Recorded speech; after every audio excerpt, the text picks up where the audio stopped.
No matter what her campaign claims, Kamala Harris cannot ban her fracking ban. That's the subject of the riff.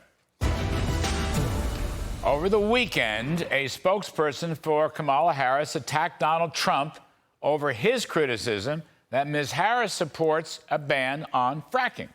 The spokesperson claims Ms. Harris no longer supports a ban on fracking, or maybe she never supported one. But wait a minute, when she ran for president in 2019, here's what she actually said. There's no question I'm in favor of banning fracking. So, yeah,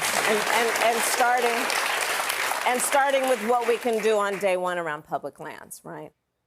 Wow. All right. That sounds a lot like no fracking to me. Might even sound like no leasing and no fracking on public lands. So now she's changed her position. But hang on a moment, Madam Vice President. You haven't actually publicly said you've changed your position.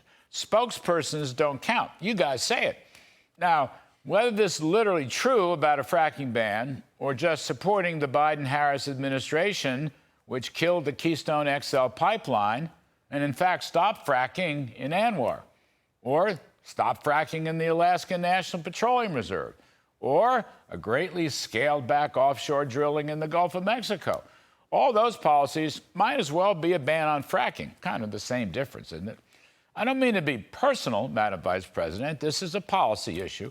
But whatever you may say, your war against fossil fuels policy is likely to be continued should you become president. Your foreign policy has essentially dropped the oil sanctions on Iran, but you have imposed strict oil sanctions on Alaska and elsewhere here in the U.S. Now, the U.S. is producing about 13 million barrels of oil per day. That's right now, roughly where we were at the end of the 2019 pre-pandemic. Now, were it not for your war against fossils and your multi-trillion-dollar various Green New Deal spending, U.S. oil production today could be 15 or 16 million barrels per day. And at that rate, world oil prices would be closer to $40 a barrel than around $85. And if that were the case, Iran wouldn't be financing a war. Hamas, Hezbollah against Israel, nor would Russia have invaded Ukraine.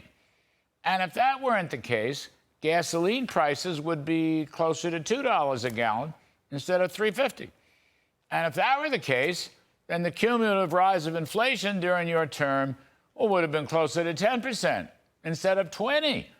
And if that were the case, then real wages of a typical working family would be over 5% higher during your term instead of 4% lower.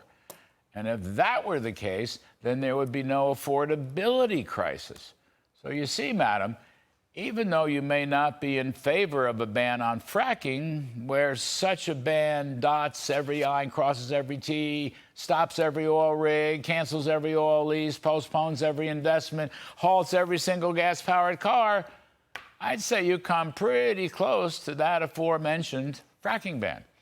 And in view of the unpopularity of your inflation, economic, and foreign wars over the past nearly 4 years, don't you wish you had banned that fracking ban in the first place?